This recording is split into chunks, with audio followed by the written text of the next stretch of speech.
Hi friends, welcome back to my YouTube channel JB creation arts and ഗാർഡനിലേക്ക് എല്ലാവർക്കും സ്വാഗതം. ഇത് കാണുമ്പോൾ തന്നെ നിങ്ങൾക്ക് മനസ്സിലാവുന്നുണ്ടായിരിക്കും, ഞാൻ മാഗ്നിഫിക്കത്തിൻ്റെ ഇതുപോലെ കട്ടിങ്സ് ഇതിൻ്റെ കിഴങ്ങുകളെടുത്ത് നമ്മൾ പ്രൊപ്പഗേഷനായിട്ട് വെച്ചിട്ടുണ്ടായിരുന്നു. അതെല്ലാം നല്ല രീതിയിൽ കിളിച്ചിട്ടുണ്ട് കേട്ടോ. ഇതിൽ വേറെ ഇലകളൊക്കെ ഉണ്ടായിരുന്നു, പക്ഷെ അത് നല്ല മഴ വീഴുന്നിടത്ത് വെച്ചപ്പോഴത്തേനും കുറേയൊക്കെ അഴുകിപ്പോയി. അപ്പോൾ ഞാനതൊന്ന് കട്ട് ചെയ്ത് കളഞ്ഞായിരുന്നു. അത് ബാക്കി ഇലകളൊക്കെ വന്നതാണിത്. നമ്മൾ നട്ട 4 പോട്ടിലും നല്ലതായിട്ട് കിളിച്ചിട്ടുണ്ട്. ഇത് മാത്രമേ ഇച്ചിരി താമസിച്ചാണ് വന്നത്. ഇതിലൊരു ഇല വന്ന് അങ്ങ് അഴുകിപ്പോയി. അത് കഴിഞ്ഞിട്ടാണ് പിന്നാണ് ഇത് വന്നത്. ഇപ്പോൾ വന്നപ്പോൾ 2 ഇല വന്നിട്ടുണ്ട്. ഇനി നമുക്ക് ഇതുപോലെ ഇപ്പോൾ ഈ ഇലകളൊക്കെ വന്നല്ലോ, ഈ വന്നതിൻ്റെ ഈ കിഴങ്ങിൽ നിന്ന് ഇതിന് വേര് വന്നതിന് ശേഷം നമുക്ക് ഇത് കട്ട് ചെയ്ത് വേറെ പോട്ടിലേക്ക് നടാം. എന്നിട്ട് ഈ ഒരു നമ്മൾ നട്ട ഭാഗം ഉണ്ടല്ലോ, ഈ ഒരു കിഴങ്ങ്, ഇത് നമുക്ക് പിന്നെയും പ്രൊപ്പഗേഷനായിട്ട് വെച്ച് കഴിഞ്ഞാൽ പിന്നെയും തൈകൾ ഇതിനകത്ത് ഉണ്ടാക്കാവുന്നതാണ്. നോക്കി എന്ത് ഭംഗിയാണ് നോക്കി. നമ്മളൊരു കട്ടിങ് പീസ് വെച്ചത് മാത്രമേ ഉള്ളൂ. ഇത് 4 എണ്ണം നമ്മൾ പീസ് വെച്ചതാണ്. ഈ പീസ് വെച്ചത് 4 എണ്ണത്തിലും തൈകളായി. അതുപോലെ തന്നെ ഇതിൻ്റെ മുകളിലുള്ള വലിയ പ്ലാന്റ് നമ്മൾ മാറ്റി നട്ടിരുന്നു. അത് നല്ല രീതിയിൽ കിളിച്ച് വരുന്നുണ്ട്. അത് വലിയ അത് ഞാൻ കാണിക്കാം. ഇതിൻ്റെ കൂട്ടത്തിൽ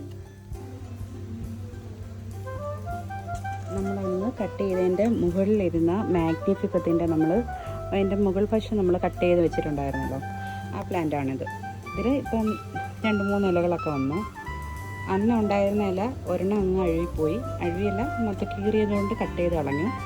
പിന്നെ അത് കഴിഞ്ഞിട്ട് അതിൻ്റെ കൂട്ടത്തിലുണ്ടായിരുന്ന ഇലയാണിത്. പിന്നെ വന്നതാണിത്. അതിനുശേഷം ഈ ഒരു ഇല വന്നു. അതിൽ നല്ല നിറയെ റൂട്ടുകളായി കണ്ടോ. നമ്മൾ റൂട്ടുകൾ കുറച്ച് റൂട്ട് മാത്രം വെച്ചിട്ടായിരുന്നല്ലോ ബാക്കി താഴോട്ടുള്ള കിഴങ്ങൊക്കെ നമ്മളെടുത്ത് കട്ട് ചെയ്തെടുത്തത്. ഇപ്പം നല്ല രീതിയിൽ റൂട്ടുകളൊക്കെ ഇറങ്ങിയിട്ടുണ്ട്. ഈ പ്ലാന്റൊക്കെ നല്ലതായിട്ട് പ്രൊപ്പഗേറ്റ് ചെയ്യാൻ ഭയങ്കര എളുപ്പമാണ്. നമ്മൾ ആദ്യമേ കട്ട് ചെയ്യുമ്പോൾ നമുക്കിത് കിഴങ്ങൊക്കെ എടുത്ത് കഴിയുമ്പോൾ നമ്മുടെ പ്ലാന്റ് നശിച്ചു പോകുമെന്നൊക്കെ പേടിയുള്ളവർക്ക് വേണ്ടിയാണ് ഞാൻ ഈ ഒരു വീഡിയോ ഇട്ടത്. എല്ലാം നല്ല രീതിയിൽ കിളിച്ച് വരുന്നുണ്ട് കേട്ടോ.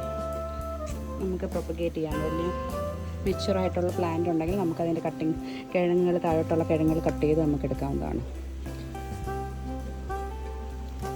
ഇത് ക്രിസ്ത്യാലിനിയത്തിൻ്റെ മിനിയേച്ചർ പ്ലാന്റാണ്. ഇതിൽ പിന്നെ അടുത്തടുത്തടുത്തടുത്ത തൈകൾ താണ്ട് ഇങ്ങനെ പൊട്ടി വരും. മറ്റേതിനകത്ത് അങ്ങനെ തൈകളായിട്ട് വരത്തില്ല. നമുക്കിത് മുകളിലോട്ട് വരുന്നതനുസരിച്ച് അതിൻ്റെ കിഴങ്ങുകൾ കട്ട് എടുക്കാനേ പറ്റത്തുള്ളൂ. പിന്നെ തൈകൾ വരുമായിരിക്കും, പക്ഷെ എനിക്കിതുവരെ വന്നിട്ടില്ല. പക്ഷേ ഈ മാഗ്നിഫിക്കത്തിൻ്റെ ക്രിസ്ത്യാലിനിയ മാഗ്നിഫിക്കത്തിൻ്റെ ഇതുപോലെ തൈകൾ ഇങ്ങനെ അടുപ്പിച്ചടുപ്പിച്ച് വരും. അത് നമുക്ക് പ്രൊപ്പഗേറ്റ് ചെയ്യാൻ വളരെ എളുപ്പമാണ്.